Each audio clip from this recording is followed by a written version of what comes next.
Los que mueren por la vida no pueden llamarse muertos. Y a partir de este momento es prohibido llorarlos. Que se callen los redobles en todos los campanarios. Vamos, cumpa, carajo, que para amanecer no hacen falta gallinas, sino cantar de gallos. Ellos no serán bandera para abrazarnos con ella, y el que no la pueda alzar, que abandone la pelea. No es tiempo de recular ni de vivir de leyendas.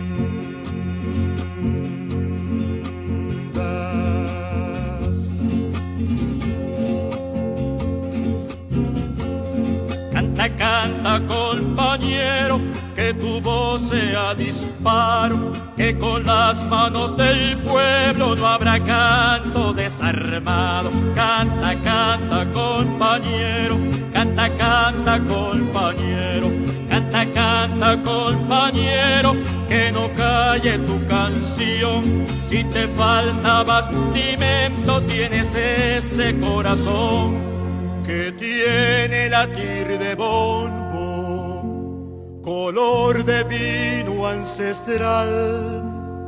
Viene tu cueca de lucha cabalgando un viento austral.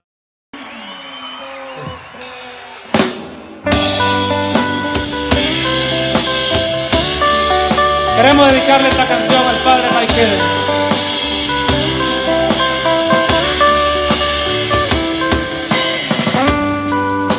Yo te digo, camarada, por encima de la idea y aferrado a la querencia que sentimos por la tierra, prometo que nuestras manos sean buenas para la siembra, que alimente a la ternura y a los derechos del hombre.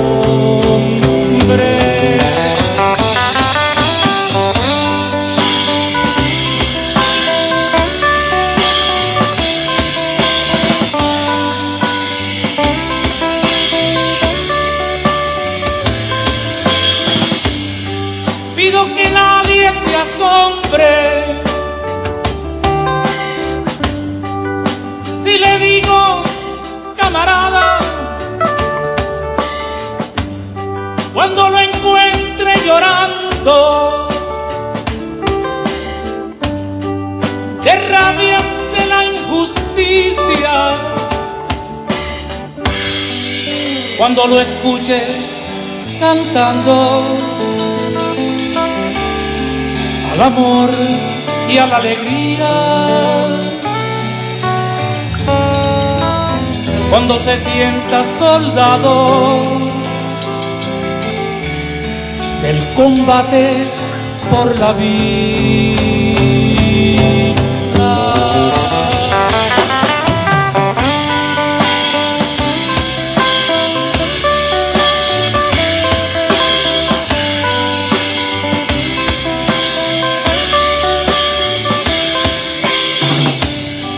Hay que armarse con la luz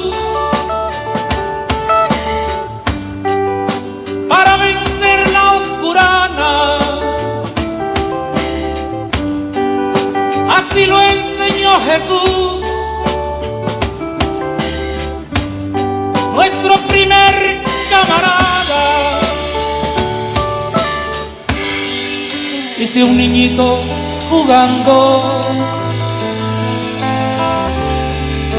con un camión de madera dice alegre, camarada,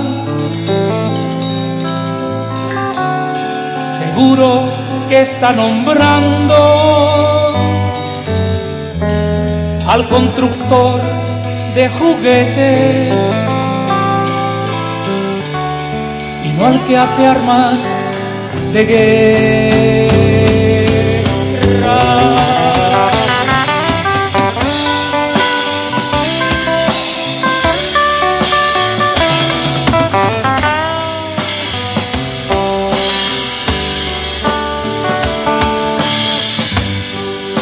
Yo llamo la vida misma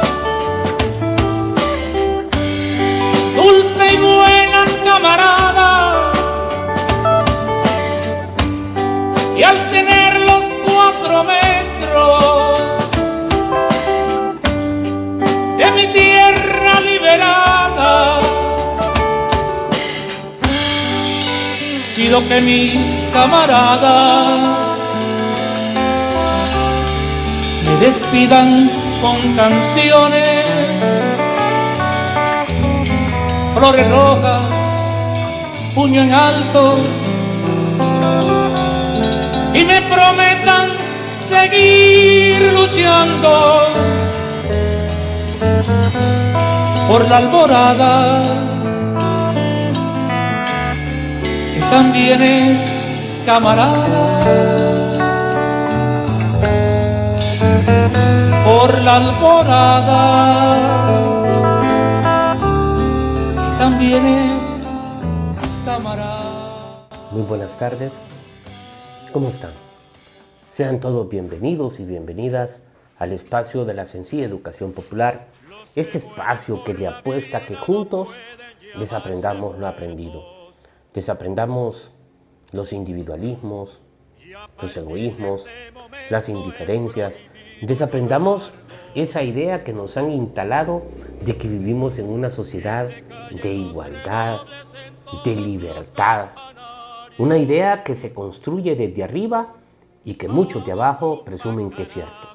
Educación popular le apuesta a desaprender lo aprendido, a que comprendamos que vivimos en una sociedad altamente problematizada como consecuencia de estar fraccionados o divididos en clases sociales en el país más desigual de América Latina, en uno de los países más desiguales del planeta Tierra, en un país, Honduras, donde se criminaliza pensar distinto y qué decir de hablar con la verdad.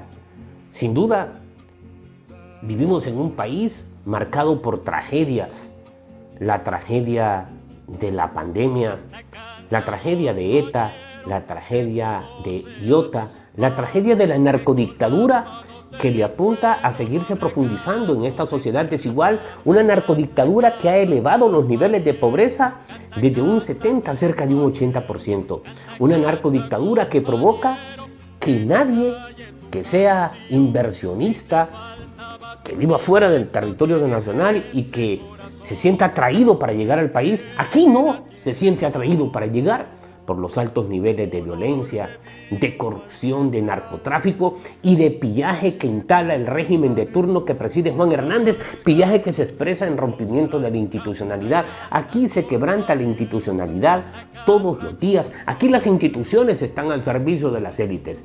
Desde el programa Educación Popular también le apostamos a la memoria, que es un instrumento fundamental para reconocernos a nosotros mismos, para identificar quién somos, para saber hacia dónde debemos de ir. Es un programa que le apunta a la memoria porque la memoria precisamente nos hace saber quiénes son los que nos han hecho daño históricamente. Una sociedad donde se construye desde las políticas públicas que aquí no debemos de tener memoria, que aquí no pasa nada, que aquí todo funciona perfectamente y para ello contribuyen los medios de comunicación del que se efectúa educación popular. Educación popular que fue preconcebido precisamente por el educador brasileño Paulo Freire bajo la concepción o diseño de que aquí vivimos en sociedades con problemas y que los espacios escolares, los espacios educativos como esto deben de servir para que la población asuma la realidad que en términos objetivos vivimos una realidad altamente conflictivizada, pero que los de arriba quieren hacer pensar que no existen dichos conflictos o que los conflictos son efímeros, que los conflictos ellos los resuelven y que ellos tienen las capacidades como clases hegemónicas de conducir este estado en el cual han fracasado durante 199 años que lo han conducido. Clases hegemónicas burdas, que actúan como hordas criminales, como lo hicieron en la comunidad primitiva, que solamente piensan en sus intereses, en su sobrevivencia y cómo acumular capital a costillas de los de abajo. Sin duda, el programa Educación Popular del día de hoy es un programa diferente, es un programa especial, es un programa dedicado a la memoria de una persona que hizo educación popular, que trató de edificar conciencia en la sociedad paraiseña, en la sociedad hondureña, denunciando actos de corrupción hace más de 7 años. Estamos hablando de nuestro hermano, del comunicador social, de Juan Carlos Argeñal. Juan Carlos inició una tarea fundamental en favor del pueblo paraiseño, denunciando los actos de corrupción en el Hospital Gabriel Alvarado de Danlí y en la alcaldía municipal. Como consecuencia de ello, nuestro hermano empezó a recibir amenazas a muerte. El hermano que creía que hacía educación popular, que provocaba que el pueblo se diera cuenta que había un problema en esta sociedad, que es el problema de las corrupciones. Pero los paraiseños, tal como los concibe la sociología norteamericana, indiferentes, reacios al cambio, y aquí no pasa nada. Aquí lo que determina todo es el parentesco y aquí somos conservadores. Aquí no pasaba absolutamente nada pese a la denuncia que efectuaba Juan Carlos Argeñal a través del canal de televisión Vida TV y a través de su corresponsalía en el canal de televisión Globo TV. Las denuncias de Juan Carlos tuvieron respuesta. Los gendarmes del Estado se sintieron incómodos por las denuncias que realizaba nuestro hermano en torno a las corrupciones en un hospital que es público, las corrupciones que aquí se producen, en un hospital que aún después del asesinato de Juan Carlos Argeñal están las corrupciones, en un hospital donde no tienen vergüenza, aún en tiempos de pandemia, en tiempos de ETA, en tiempos de OTA, en tiempos de la narcodictadura que no tiene vergüenza. Pero Juan Carlos enarboló como bandera fundamental continua educación popular denunciando las corrupciones en la comunidad de Danlí, específicamente en el Hospital Regional Gabriel Alvarado y en la Alcaldía Municipal. Como consecuencia de ello, empezó a recibir denuncias, amenazas a muerte, por parte de los sicarios del régimen que actual dirige el Estado. Porque quien dirige el Estado son un grupúsculo de bandidos, de pícaros, al servicio de la criminalidad, al servicio del narcoestado, al servicio de lo peor que existe en la sociedad hondureña y que se revisten como los salvadores de la misma. Pues días después de que nuestro hermano Juan Carlos Argeñal efectuaba las denuncias, empezaba a recibir amenazas a muerte. Nosotros, cuando él nos indicaba lo de las amenazas a muerte, le decíamos una frase popular, confiando de que esto no progresaría y que no le harían daño a nuestro hermano. Perro que ladra no muerde. Nos valíamos de ese adagio popular, producto de la experiencia que nosotros habíamos tenido después del golpe de Estado, cuando colocaban afiches por las calles de Danlí, diciendo que Mario Argeñal debía de ser aniquilado por los escuadrones de la muerte, que Mario Argeñal era el peor de las pestes que vivía aquí en la ciudad de Danlí. Apelando a la historia, apelando a nuestra propia experiencia, le decíamos a nuestro hermano, no creo que le hagan daño, pero pese a ello, usted interponga su denuncia ante los organismos correspondientes, no lo haga ante el Estado porque no creemos, porque son un grupo de asesinos y de pícaros. Efectúelo ante el Comité de Familiares de Detenidos y Desaparecidos de Honduras para que ellos tengan conocimiento de lo que realmente pasa. Frente a las amenazas, nuestro hermano planificaba emigrar del país, como lo han hecho miles de compatriotas por miedo a perder su vida, como lo han efectuado cientos de miles de compatriotas porque no tienen trabajo, porque este estado criminal les niega la posibilidad de un empleo. Pues mi hermano, frente a las denuncias, frente a las amenazas a muerte que eran de manera constante, interpuso su denuncia ante COFADE y empezó a diseñar un plan para irse de nuestro país. El tiempo no le ajustó. Los criminales vinculados al gobierno, que es el mismo gobierno, porque esta es una herencia de la dictadura que se instaló después del golpe de Estado, mandaron a asesinar a su propia casa de habitación a nuestro hermano Juan Carlos Argeñal. Y ellos creyeron que acallaban una voz, pero la voz está aquí, porque nosotros estamos representando, siendo la voz de Juan Carlos Argeñal, sábado a sábado, domingo a domingo, luchando por justicia en un estado donde no se edifica justicia en perjuicio de los de abajo. Sabemos que aquí las clases hegemónicas únicamente agendan justicia o darle a cada quien lo que le corresponde. A los de ellos, a las élites, y a los de abajo, únicamente a los obreros, a los campesinos, a los hijos de obreros, a los pobres de este país, únicamente le agendan obligaciones. Pues la obligación que le agendaban a mi hermano como comunicador social era guardar silencio, no decir nada ante las sinvergüenzadas que aquí se cometían. Mi hermano rompió los esquemas de los comunicadores sociales de la zona, pese a las advertencias que le hacían algunas personas amigas de él, de que aquí era sumamente peligroso denunciar las corrupciones, porque en Danlí hay una complicidad general de no denunciar las corrupciones, pese a que el pueblo la conoce. Don Carlos lo desafió, hizo ruptura con la tradición, pero esa ruptura le trajo como consecuencia su asesinato un 7 de diciembre de 2013. Hoy, a 2 días de cumplirse precisamente 7 años del asesinato de nuestro hermano Juan Carlos Argeñal, nosotros seguimos de pie, seguimos luchando porque aquí se haga justicia, seguimos invocando de que aquí se edifique justicia, aunque sabemos que aquí no se construye justicia porque hay una dictadura criminal que impide la construcción de justicia. Nosotros seguimos por esa senda porque nosotros creemos en el Nazareno.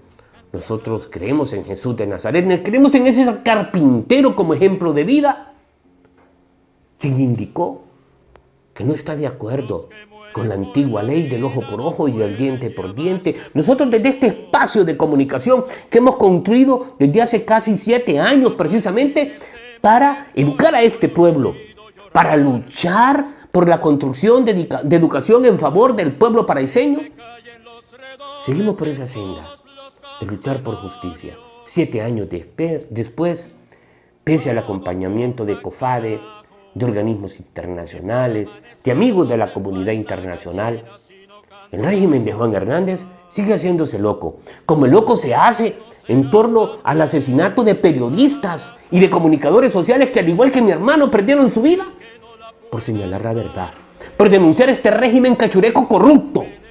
Es que usted no es culpable si pertenece a esa institución política.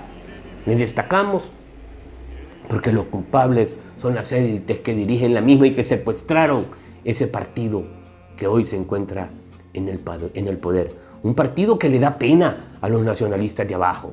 Un partido que le causa vergüenza a los nacionalistas que tienen corazón. Pero los que están arriba, esos solamente tienen intereses. Por eso asesinaron a Juan Carlos Argeñal, porque vieron amenazados sus intereses, porque los saqueos en materia de salud no son de 50 millones. Asesinaron a Juan Carlos precisamente para que no se continuaran con las investigaciones que se producían en una Secretaría de Salud coludida por las corrupciones, coludida por los fraudes, coludida por el abandono del sector salud en perjuicio de los más pobres, que se ven obligados a comprar los medicamentos afuera del hospital, que se ven obligados a buscar asistencia pública, sanitaria, afuera del hospital, que lo tienen prácticamente privatizado como consecuencia de la privatización o la implementación de este modelo económico neoliberal.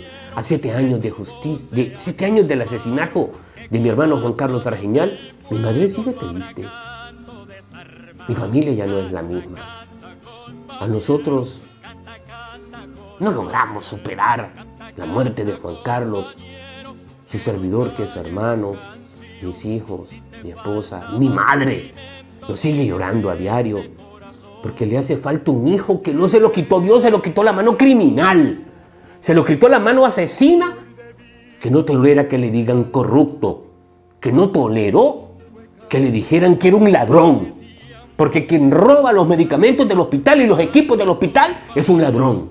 Pues ese ladrón y asesino no solo terminó con la vida de Juan Carlos Argeñal, ha terminado con la vida de cientos de paraiseños, producto de que no hay medicamentos en el mismo, producto que no hay equipos, producto que no hay médicos, producto que no hay asistencia digna para los más pobres de este país. Juan Carlos advertía eso cuando hacía sus denuncias.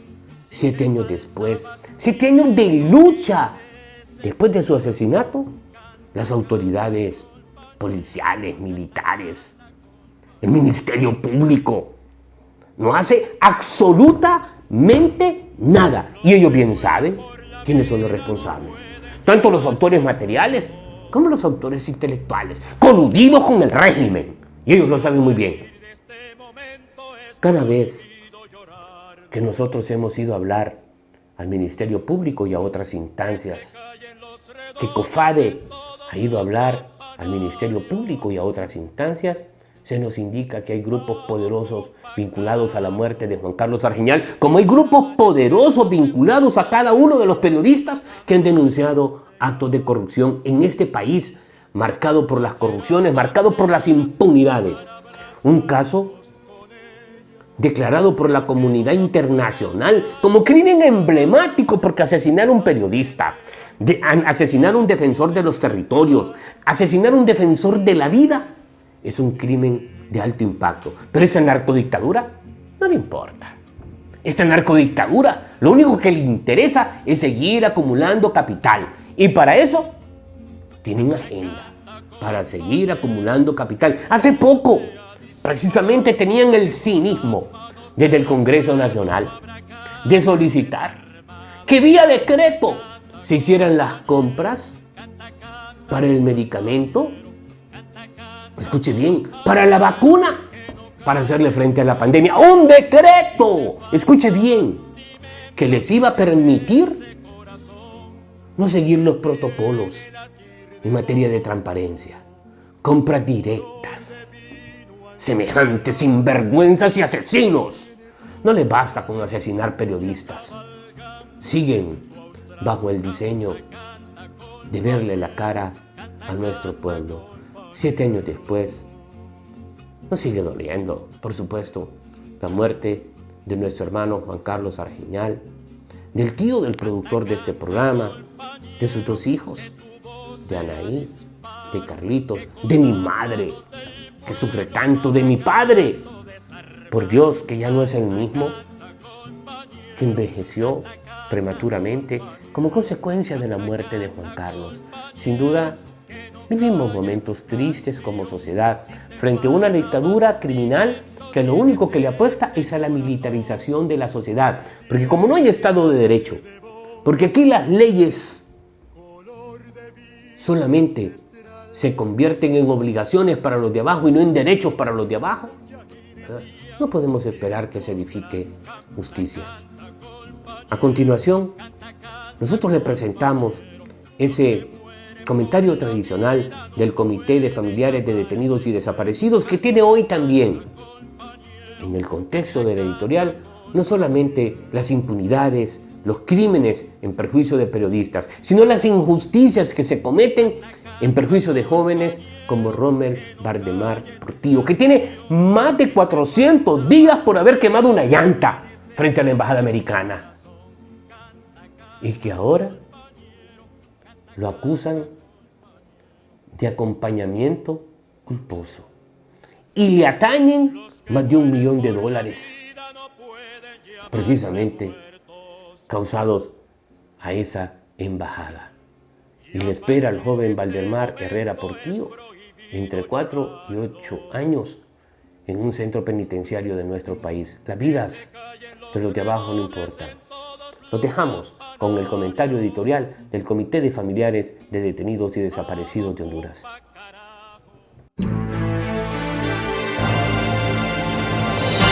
A continuación presentamos nuestra opinión editorial. Día Internacional de los Derechos Humanos.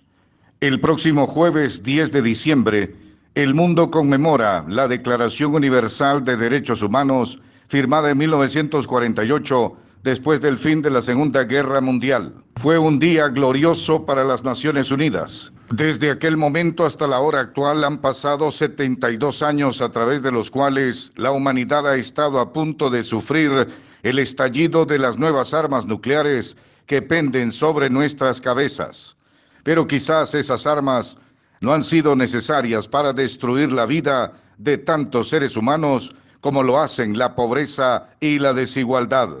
En estas 7 décadas transcurridas, las personas más empobrecidas sufren las consecuencias de un modelo económico salvaje, concentrador y egoísta, especialmente en el sur global. En África Central, en el Oriente Medio y en América Latina, los efectos del cambio climático son devastadores. La sequía y las lluvias desproporcionadas obligan a la población a huir en masa hacia el norte global, que provoca esos desastres y que aún no es castigado y obligado a pagar los daños. El arribo de millares de migrantes negros a los países europeos, la mayoría provenientes de naciones empobrecidas colonizadas por Francia, Holanda, Inglaterra y España, han exhibido la brutalidad de los privilegios blancos. Al tiempo que se muestran sorprendidos, sacan a flote sus valores discriminatorios y racistas. Es lo mismo que ha pasado en los países del centro de Europa con las marejadas de migrantes pobres provenientes de los países del este, Moldavia, Armenia, Albania, Macedonia, entre otros. Cerca de nosotros, la Centroamérica angosta, ubicada en el corredor de la sequedad, sufre actualmente los efectos de un modelo económico minero que reemplazó la rica agricultura de nuestros ancestros sabios por los cultivos únicos de Monsanto, avaros y venenosos.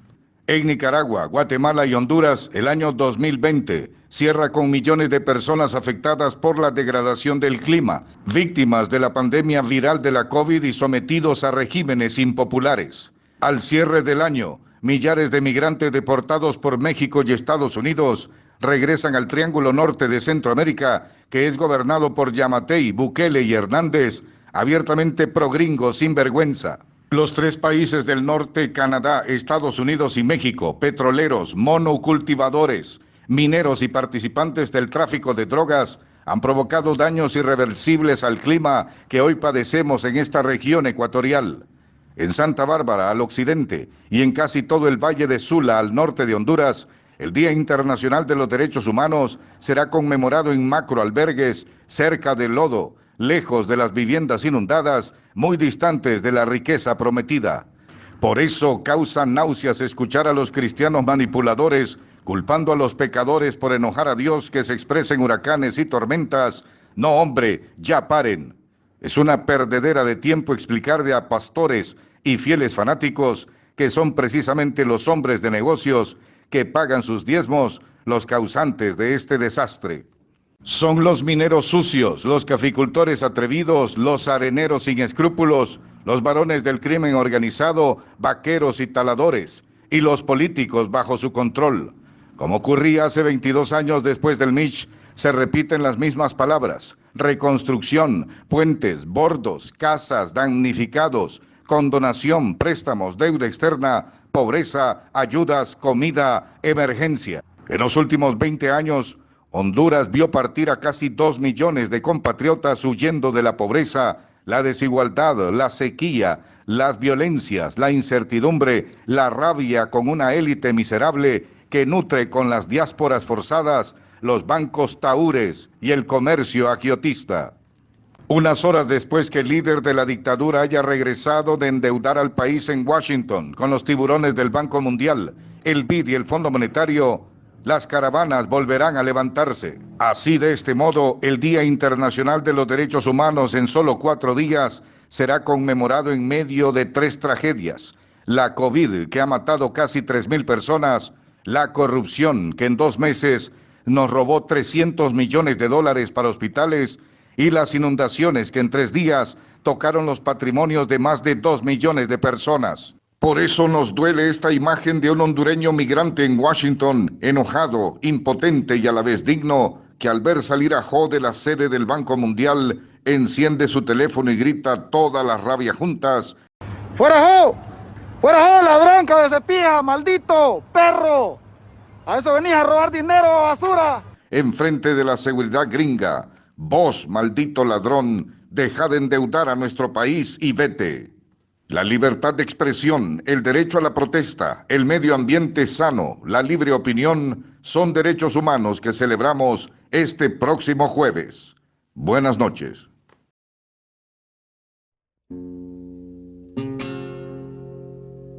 Los que mueren por la vida no pueden llamarse muertos.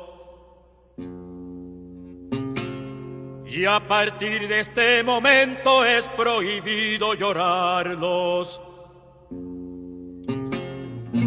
Que se callen los redobles en todos los campanarios. ¿Cómo se siente después de escuchar el comentario editorial del Comité de Familiares de Detenidos y Desaparecidos de Honduras, COFADE? Una organización que ha estado siempre del lado nuestro, del lado de aquellos que el Estado, en lugar de proteger los derechos humanos, de ser garante de derechos humanos, violenta derechos humanos, y ahí aparece COFADE precisamente para darle el abrigo, nos tiende la mano a aquellos que somos afectados desde el Estado mismo. Juan Carlos Argeñal fue asesinado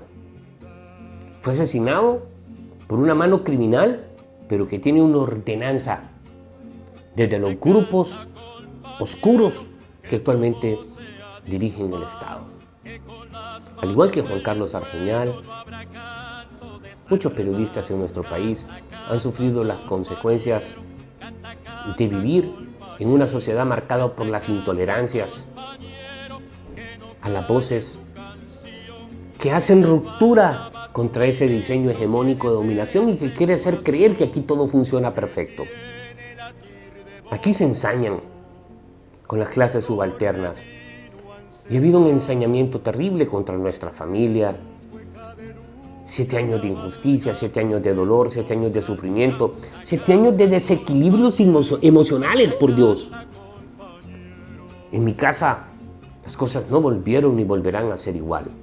Como no volverán a ser igual los hogares de cientos de periodistas que han sido asesinados en este país, de ambientalistas, de defensores del río, del agua, de luchadores en contra de las minerías, en contra del cambio climático, que el régimen toma como camino sencillo asesinarlos. Pero ahí está la mano solidaria del Comité de Familiares de Detenidos y Desaparecidos de Honduras, que nos efectúa acompañamiento, una mano solidaria que ha llegado también a acompañar la inmensa injusticia que se comete en contra del hijo de nuestros amigos, de Rommel Valdemar Herrera Portillo, hijo de mi compa Juan Carlos, de mi compañera Maricruz, a quien tienen recluido hasta hoy 419 días recluido por participar en una lucha en defensa de la salud y la escuela pública, pero que lo evidencian como el peor de los criminales del planeta. Hasta consideraron la posibilidad de la extradición de Rommel Valdemar Herrera Portillo. Rommel Valdemar, que ayer cumplió precisamente 418 días sin ver a su familia, sin poder despedir a su abuelo, el profesor y músico nacional, un orgullo de este país. El profesor Valdemar Portillo no pudo despedirse de él. Un compañero que salió a las calles en su condición de docente a defender la escuela pública, que era amenazada frente a los diseños neoliberales de la dictadura, frente a unos PCM que privatizaban la escuela pública y que aún se mantienen latentes. Rommel Valdemar cumple 418 días en cárcel, en un centro psiquiátrico, para protegerle su vida, porque su autoestima estaba completamente destruida. Se produjo el juicio oral y público. Y la sentencia una sentencia criminal y asesina, una sentencia que pretende constituirse en un ejemplo ante la sociedad hondureña para que nadie proteste. Se están ensañando con el joven Valdemar Herrera Portillo, con el profesor, el hijo del músico nacional Valdemar Portillo. Y la pena que le estarían imponiendo oscilaría entre los 4 y los 8 años. Una fiscalía que se ensaña con el muchacho. Una fiscalía que se ensaña con los de abajo, pero no con los que se robaron los 95 hospitales móviles. Una fiscalía que tiene oídos sordos frente a las corrupciones de Inves, pero que se ensaña con Valdemar Herrera. Una fiscalía que no escucha y que no ve en torno a las corrupciones del régimen de Hernández y que todo lo contrario engaveta las violaciones constitucionales y los saqueos que efectúan en contra de los habitantes de esta población. Sin duda, aquí no solamente se cuentan alineados los 3 poderes del Estado, el poder legislativo, el poder ejecutivo, el poder judicial, la Fiscalía General del Estado, el Tribunal Superior de Cuentas, coludidos todos en favor de esta narcodictadura criminal, que a través de la Corte Suprema de Justicia, el día de ayer precisamente, ha declarado culpable, por un lado, al joven Valdemar Herrera Portillo. Veamos lo que nos dice precisamente el informe de la Fiscalía y del abogado defensor en torno al joven Valdemar Herrera Portillo. Hasta ahorita se han evacuado 2 testigos de la Fiscalía, 2 testigos protegidos, que han venido a relatar lo que vieron. Vieron que llegó un grupo de manifestantes. Hay que recordar que eso ocurrió el 31 de mayo del año pasado, cuando habían movilizaciones populares por el reclamo que se le hacía al Estado de Honduras ante la pretensión de privatizar la salud y la educación en el país. Esa manifestación de ese día llegó a la embajada y algunos participantes en la movilización decidieron hacer un acto ahí frente a la embajada de Estados Unidos y apilaron algunas llantas y le prendieron fuego. Eso es lo que ocurrió. El fuego provocó algunos daños a la puerta principal de entrada a la embajada de los Estados Unidos y por ese hecho está acusado Rommel Valdemar Herrera Portillo, que efectivamente participaba en la movilización, pero no fue la persona que le prendió fuego y causó los daños a la embajada.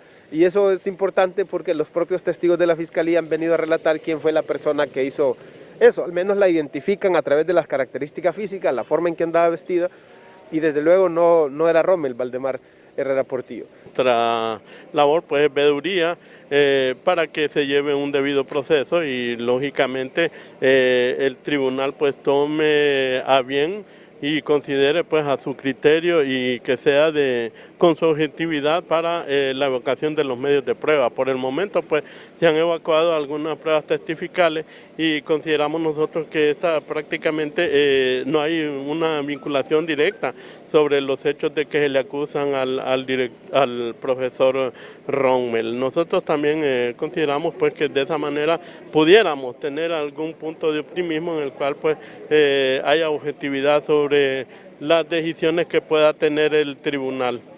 Él es inocente, es un docente, no delincuente. Estamos acreditando todas las pruebas documentales para exigir la liberación de Rommel Valdemar y sobre todo para que le quiten esas acusaciones sin fundamento acerca de que mi hijo ha pertenecido a bandas criminales o algo así, nada que ver. Estamos acreditando que mi hijo pertenece a 2 colegios magisteriales, Prisma y el Colprosuma, que es un docente que estaba en proceso de nombramiento en la emisión de su acuerdo como docente en la Plaza Visitación Padilla. Un muchacho, estudiante de 2 universidades, luchador social, con arraigos, nieto del profesor Valdemar Portillo, que le dio goce, maestro de generaciones y fortalecedor de toda una cultura marimbística en nuestro país. ¿Cuál es la condición en este momento? Bien, como de todos es sabido, Rommel Valdemar está cumpliendo una medida cautelar siempre bajo prisión preventiva, pero está internado en el Mario Mendoza, porque su sistema límbico cerebral ha sido deteriorado producto de todos los vejámenes que le hicieron por la violación al debido proceso desde el principio de su situación. Rommel Valdemar es vulnerado 72 horas, me lo pusieron en vulnerabilidad. Disculpen todo, estoy emocionada, pero mi hijo fue por 72 horas desaparecido temporal. Lo querían hasta violar, lo querían hasta matar por orden de Germán McNeil. Y lo denuncio aquí, no me da miedo. Pero me voy a enfocar ahora en el juicio. Vamos a desestimar lo que es el incendio agravado porque mi hijo es inocente. Mi hijo, si se le comprueba de que participó en ese incidente de la embajada, fue en menor grado. ¿Por qué? Porque fue convocado a una protesta en donde generaliza todo el clamor de un pueblo, defender la educación y la salud. Sin embargo, sabemos de que ahí hubo algo montado, hubo algo en donde se planificó. De vivir de leyendas,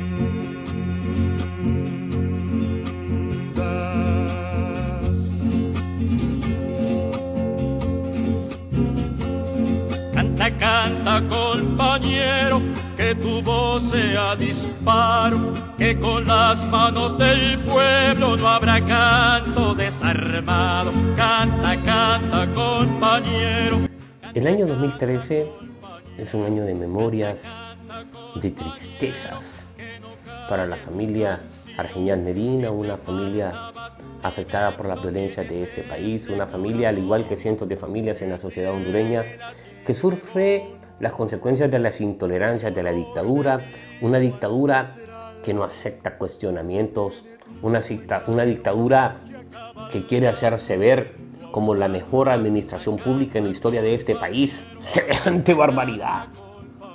Pero que algunos medios de comunicación le sirven de comparsa, compañeros y compañeras asesinados, incluido nuestro hermano Juan Carlos Argeñán, por efectuar denuncias puntuales en contra de la corrupción en el Hospital Gabriel Alvarado de Danlí. Desde ahí salieron las órdenes de ejecución en contra de nuestro hermano Juan Carlos Argeñán, con la protección de la jerarquía estatal que dirige esa institución política. Juan Carlos Argeñán, que inicialmente militó en esa institución conservadora, pero que se vino cuando observó las injusticias criminales cometidos en contra de las militancias de Libertad y Refundación, se vino hacia esta institución política y se empoderó de los ideales y sueños de la resistencia de Libertad y Refundación y se atrevió a desaprender lo aprendido, a cumplir ruptura con la vieja manera de hacer comunicaciones en Honduras, y denuncia la corrupción en el Hospital Gabriel Alvarado, realiza las denuncias correspondientes y el Estado, como siempre incapaz de proteger la vida, terminan con la vida desde el Estado de nuestro hermano Juan Carlos Argeñán, olvidándose que hay una madre, que hay un padre, que hay hermanos, que hay hijos que sufren aún su ausencia por el simple delito, imagínese usted los niveles de desarrollo de nuestra sociedad, de señalar actos de corrupción en dos instituciones públicas. El profesor Oscar Recarte, presidente del Colegio de Profesores de Educación Media de Honduras, en aquel momento, en el año 2013, indicaba que lo que se producía era un asesinato político, tal cual lo indicaba la corresponsal de Telesur, la compañera Hilda Silvestrucci. Era asesinado Juan Carlos, pero junto a él otros militantes del Partido Libertad y Refundación por pertenecer a las oposiciones, por pertenecer a los que pensamos distinto en una sociedad que se criminaliza pensar distinto.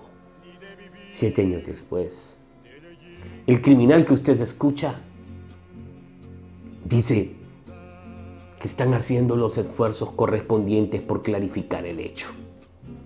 El hombre imputado por la Fiscalía del Distrito Sur de Nueva York dice que se compromete a clarificar el hecho junto con un ministerio público coludido con Juan Hernández y que actualmente funge como presidente de la Corte Suprema de Justicia. Increíble, ¿no? El fiscal que protege actos de corrupción, premiado hoy como presidente de la Corte Suprema de Justicia. Increíble. Yo no sé si a usted le parece increíble. Aquí se premia a ser bandido. Aquí se premia a ser delincuente y asesino. Veamos el comentario precisamente construido por la compañera Hilda Silvestrucci. El corresponsal de Globo TV, Juan Carlos Argeñal, fue asesinado en su casa. Era miembro del Partido Libre y había denunciado amenazas a muerte. La noticia fue repudiada y vista como amenaza para quienes realizan oposición al gobierno. Es un compañero nuestro, de miembro de Junta Directiva Central, le matan el hermano sin ninguna otro tipo de señales de robo o de otro tipo, sino que era algo ya planificado. Sentimos que con esto se manda un mensaje para que en este país ya nadie proteste. Además del comunicador, otros 5 personas del Partido Libre fueron asesinados después de las elecciones. Ante ello, el jefe policial asegura que están investigando los delitos. Si hay unidades especiales trabajando, unidades que están adscritas al Ministerio Público con fiscales y que son de la Dirección de Investigación Criminal, en el cual estamos haciendo un trabajo bastante coordinado. ¿Con quién? Con el Ministerio Público a través de su fiscal general. Estamos trabajando coordinados también con la Corte Suprema de Justicia. Lo que queremos es transparentar todos los procedimientos y que se haga justicia. Otro caso reciente es la persecución de un joven estudiante universitario a quien la policía dio seguimiento siendo herido y salvado por sus familiares. Parte es complicidad, parte es temor de tomar decisiones, parte es unos procedimientos que son totalmente incoherentes. Deben haber una cantidad de cosas, pero ninguna de ellas justifica que siga habiendo una policía que es una amenaza. El Observatorio de la Violencia presentó un informe reciente donde por razones políticas asesinaron a 12 personas del Partido Libertad y Refundación. La primera víctima posterior a elecciones fue uno de los escoltas motorizados de Libertad y Refundación y a más de 10 días de su asesinato no hay indicios policiales. Hilda Silvestrucci, Telesur Honduras. Los que mueren por la vida no pueden llamarse muertos. Y a partir de este momento es prohibido llorarlos. Que se callen los redobles en todos los campanarios. Interesante la entrevista, el informe presentado por la compañera periodista Hilda Silvestrucci, con quien compartimos en el año 2012-2013 un espacio los días miércoles al que nosotros denominamos en Radio Globo la Plaza Magisterial Copén. La corresponsal de Telesur, con la claridad que la caracteriza, señala que los responsables de dichos crímenes son los que administran y dirigen el Estado, los que dirigen las políticas públicas.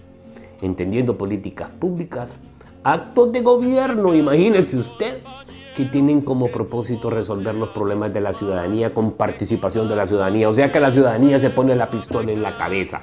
Mi hermano se puso la pistola en la cabeza por denunciar la corrupción en el hospital Gabriela Alvarado. Como también se puso la pistola en la cabeza años después, 7 años después, el joven que luchaba por no ser desalojado en su pequeña casa de habitación, si le podemos así llamar, el resultado de los esfuerzos de toda su vida, porque el Estado lo obligó a construir a las orillas del río sin mediar con los habitantes de la zona, sin que este Estado le brindara una solución permanente en materia de vivienda.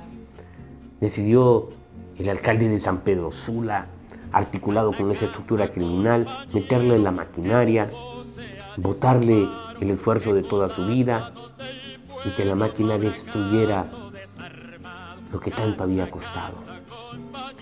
Y en ese Y en esa construcción de violencia desde el Estado, porque desde el Estado se edifica la violencia, cuando no le ofrece alternativas de solución. Los obligó a construir en las proximidades del río y después los castiga aplastándole las casas cerca del río. Aparece la impotencia de los habitantes de la zona, las reacciones y frente a ello la mano policial, militar, que termina con la vida de un joven lavador de vehículos, que se gana la vida lavando vehículos y que con inmenso esfuerzo había logrado edificar su casa de habitación. Un balazo termina su vida, termina con su vida, así como terminaron con la vida de Juan Carlos. La política pública sigue siendo la misma. A todo el que difiere de nuestra propuesta, hay que terminar con esas vidas. Terminaron con la vida del muchacho de 24 años, terminaron con el joven de abajo, dedicado a defender sus pertenencias, lo que tanto le había costado. Veamos el video dramático que se vive al momento del desalojo en esa zona del río en la ciudad de San Pedro Sula. ¿Estaba casado con una de sus hijas? Sí, con una de mis hijas viví. ¿No tenían familia, hijos? No tenía. ¿Él recibió un disparo, es así? Pues sí, porque se supone que solo fue uno, porque como tanta cosa no vimos bien, pero lo llevaron allá al hospital y dicen que lastimosamente ya murió. ¿Quién lo confirma? La mamá dicen que llamó de él. Ya. ¿La mamá se encuentra con él en este momento allá en el Catarino? Sí, allá anda ella. ¿Cree que es justo lo que se hizo esta mañana al desalojar a la gente ¿Cómo va a creer eso? Tenemos niños chiquitos ahí, nosotros también. Niños bien chiquitos, como de 7 meses. Nosotros a buena mañana andando para allí y para acá con las criaturas, sacando las cositas. Porque los apoyaban nosotros ahí, porque el río los acaba de llevar a la casa también. ¿Cuál es la petición que ustedes hacen? Pues sí, mire, yo lo que digo que tenemos quien lo gobierne, que es Dios. Dios primero. La gente dice que Juan Orlando no, es Dios el que va a poner la mano, porque el gobierno está porque Dios lo permite, no porque no también, porque todos somos seres humanos igual.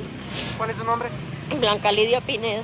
Doña Blanca, y en el tema de la ordenanza que se ha dado, con la temática de venir a sacarlos, a desalojarlos, ¿qué le puede decir a él? De repente vinieron y yo les dije que nos dieran un tiempito para salirlos.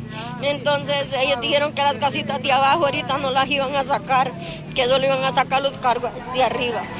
¿Ustedes iban a salir de manera pacífica? Sí, sí, pero ellos no querían salir ahorita porque tenían cositas ahí, tenían que buscar cuarto porque no tenían dinero ahorita por este mal tiempo que estaban, no han podido trabajar. Cuando se les hizo ese tipo de aseveración a ellos, ¿cómo respondieron las autoridades? No, pues allí se revolvieron, que decían de que si no salían a buena, entonces le iban a meter las máquinas a las casitas y eso es lo que no querían ellos. Color de vino ancestral, viene tu cueca de lucha cabalgando un viento austral. Canta, canta, compañero, canta, canta, compañero.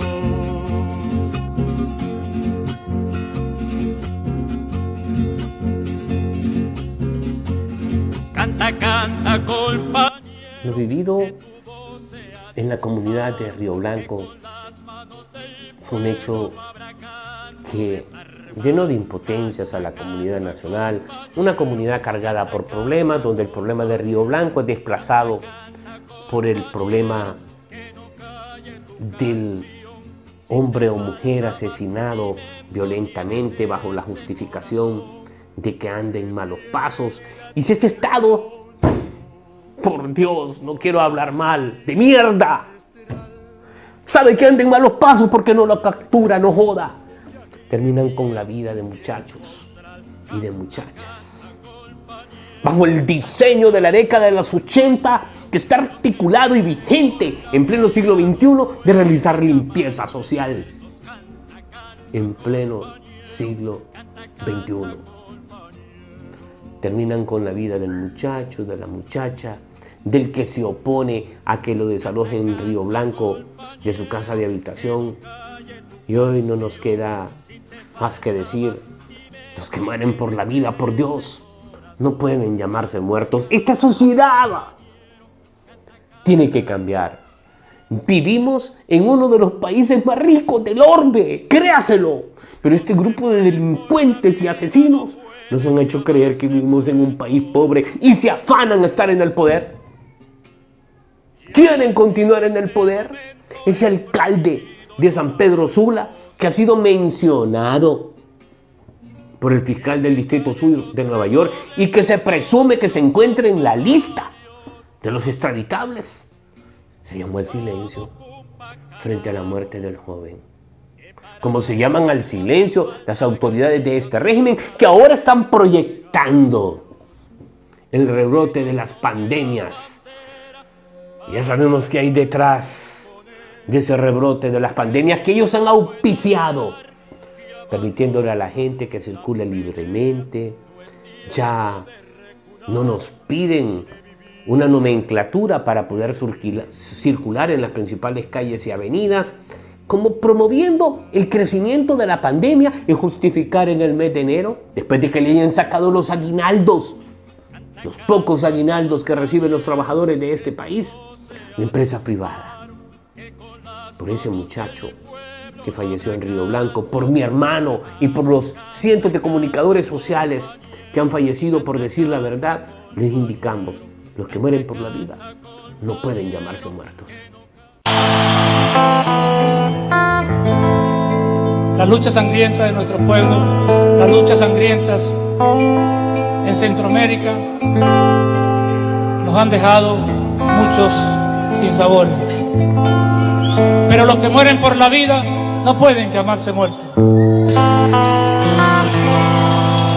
Los que mueren por la vida no pueden llamarse muertos. Y a partir de este momento es prohibido llorarlo.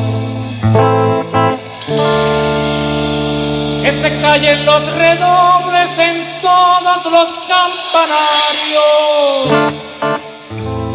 Vamos, compa, carajo, que para amanecer no hacen falta gallinas, sino cantar de gallos.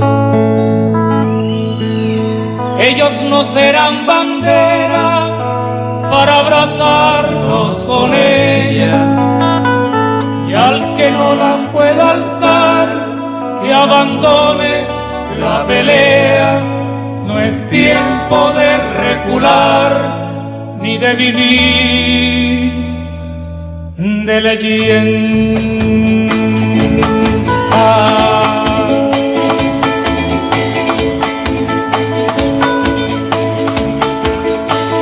Canta, canta, compañero, que tu voz sea disparo, que con las manos del pueblo no habrá canto desarmado. Canta, canta, compañero, canta, canta, compañero.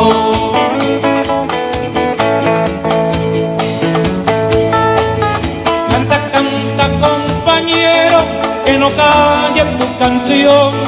Si te falta bastimento, tienes ese corazón que tiene latir de bombo, olor de vino ancestral. Viene su cueca de lucha, cabalgando un tiempo atrás. Canta, canta, compañero, canta, canta, compañero. Canta, canta, compañero, que no calle tu canción. Si te falta bastimento, tienes ese corazón que tiene latir de bombo, olor de vino ancestral. Viene su cueca de lucha, cabalgando un tiempo atrás. Canta, canta, compañero, canta, canta, compañero. Los que mueren por la vida no pueden llamarse muertos. Canta, canta, compañero, canta, canta, compañero. Y que Monse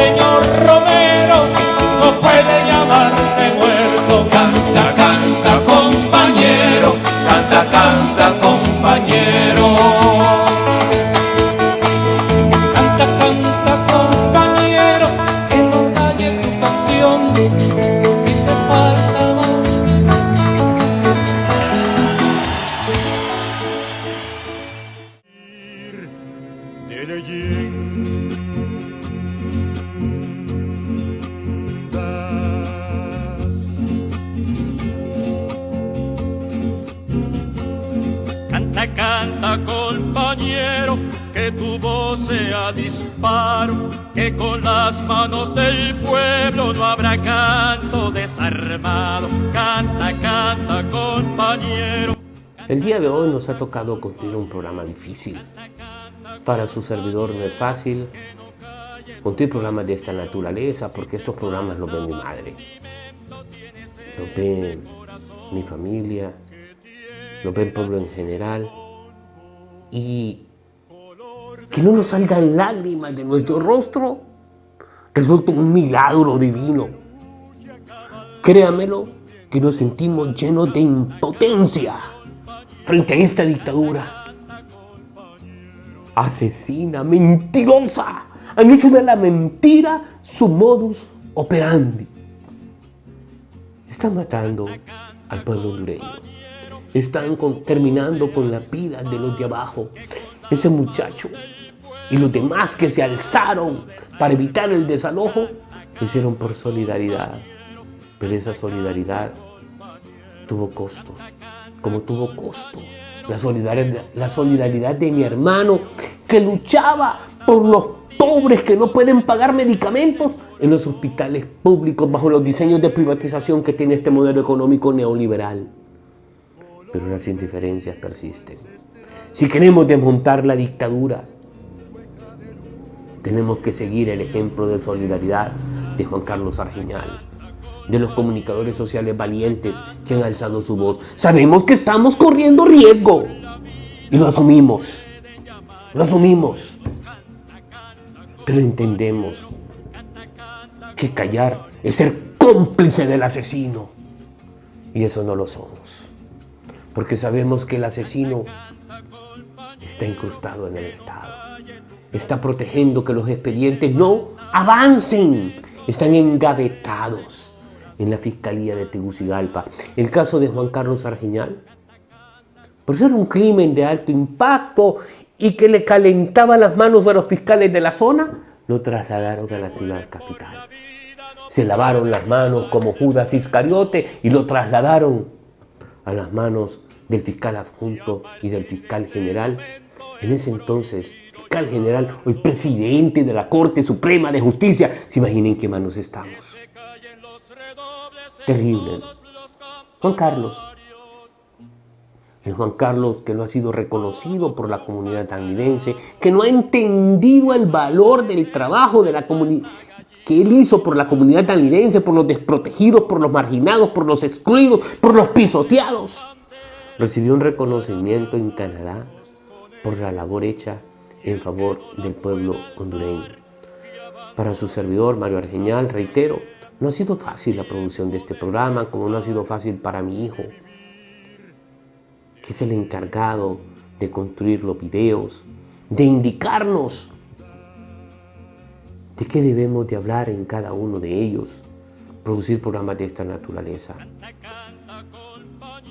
Deseamos encontrarnos en próximas ediciones del programa Educación Popular, en los horarios de costumbre, en días sábados de 5 a 6 de la tarde, en domingo en horario meridiano de 12 a 1 de la tarde, pero también a través de las redes sociales, que no solamente deben de servir como instrumentos de distracción mediática, deben de servir para problematizar esta realidad, pero no para movilizarnos por Dios, sino para tomar acciones en contra de la dictadura que crea las condiciones para perpetuarse en el poder. Nos encontramos en próximas ediciones del programa Educación Popular, si los asesinos que se encuentran en el Estado, y si Dios nos sigue acompañando, como esperamos lo siga haciendo en esta gesta por construir justicia en la sociedad hondureña. Hasta la próxima. Que Dios los bendiga en este país, donde es difícil realmente decir que estamos bendecidos cuando somos dirigidos por una horda criminal. Hasta la próxima, compañeros y compañeras. Juan Carlos Argeñal, periodista hondureño asesinado en 2013, ha sido recordado en el marco del 81 Congreso Anual de la Organización Mundial de Escritores, PEN Internacional, que se celebró en Quebec. El profesional fue encontrado en su residencia con 2 disparos en la cabeza en diciembre de 2013. Argeñal, de 43 años, era corresponsal de Radio Globo en la ciudad oriental de Danlí y afín al expresidente Manuel Zelaya. En su recuerdo se instaló en la Plaza Jouville de Quebec una silla vacía sobre un cartel con su foto, que simboliza el silencio de un periodista que no puede hablar ni escribir porque ha sido asesinado.